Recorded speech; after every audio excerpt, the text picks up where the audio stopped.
It was summertime. Me and some of my buddies decided to head out fishing by some river for something to do. And plus, summer was almost over, so we wanted to make the most of it. We set up a little fire just by the shoreline, and we got out the beers and had the normal guy chat. About life, about some sports, and of course about girls. We were like about hours deep into the conversation at this point.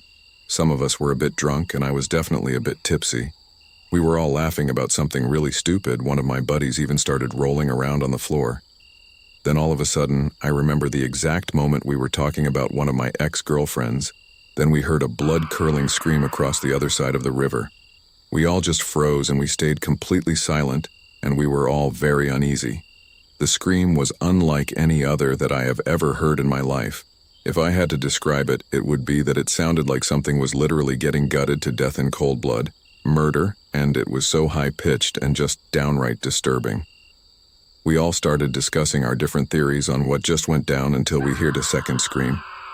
This one was even louder and even more disturbing than the first. At this point, me and my buddies were completely freaked out. We all looked at each other and ran towards our cars or trucks.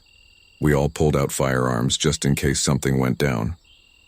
Once again, we all sat down and had our eyes peeled on the other side of the river. We were in complete silence, waiting for another blood-curdling scream. Then once again a third scream was heard. At this time it was on our side of the river about 1 mile away.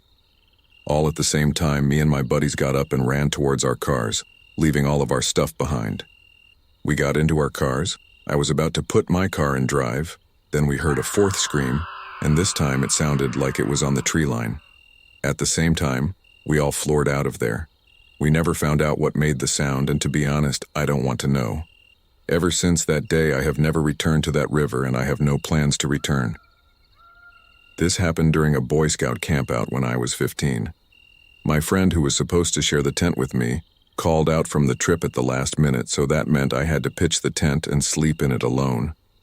The sun was going down, and after a long day of hiking, we got back to camp to set up our tents. It was already dark at that point, and I was still trying to set it up. It wasn't as easy doing it yourself. Someone came over and finally helped me, and then we ate dinner. After the cliched telling of scary stories around the campfire, we all went to sleep. I guess I was a little happy that I had my own tent at that point since I had more room.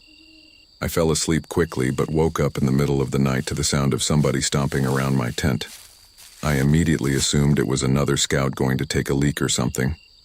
You may be thinking that all our tents were pitched right next to each other, but our scoutmasters actually had us pitch our tents far apart, so I was pretty far from my closest scoutmates. The stomping around the tent seemed to just be going around in a circle, so at that point, I was sure somebody was messing with me. I asked who it was, and in response to that, they stomped off into the woods. I almost found myself going out and following them, but I figured it wasn't worth it, and just tried to fall back asleep.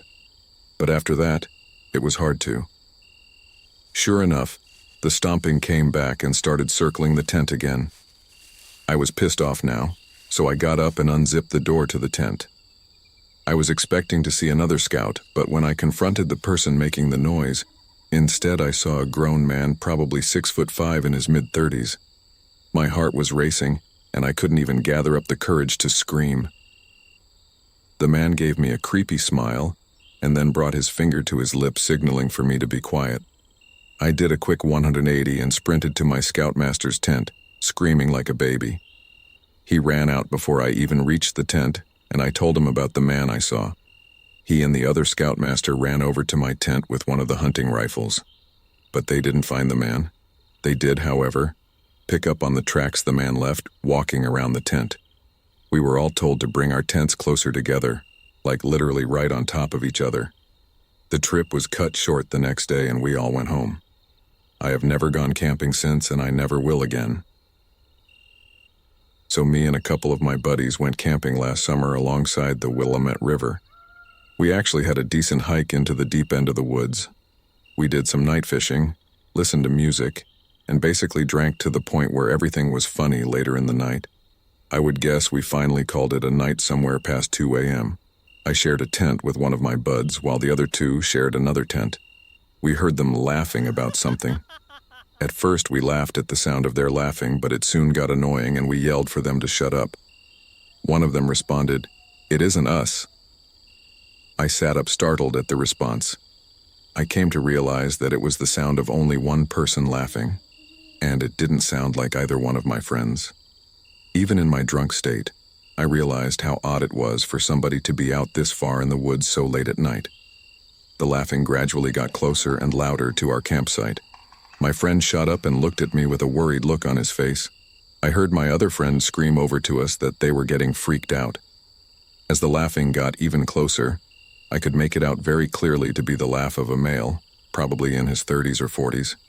It sounded like he was as drunk as us, messing around with friends. But we only heard his laugh, nobody else. There was something indescribably creepy about his laugh too, as if it was missing something to it. You had to be there to understand what I mean. The laughing was now just at the edge of our campsite, but we couldn't hear any footsteps at all.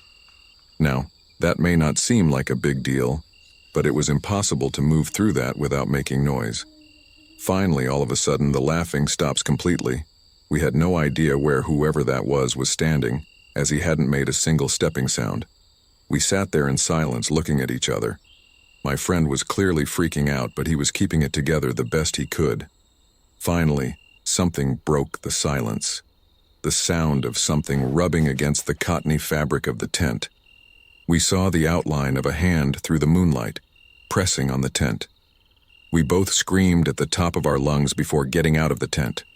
We ran as fast as we could through the woods, our other friends following us. After about 5 minutes of running, we somehow found our car. I actually puked from running so much before taking the wheel. I don't condone drinking and driving, but I still believe we were justified in this situation. By far the most horrific experience of my life. No idea who or what the hell that was or what they wanted,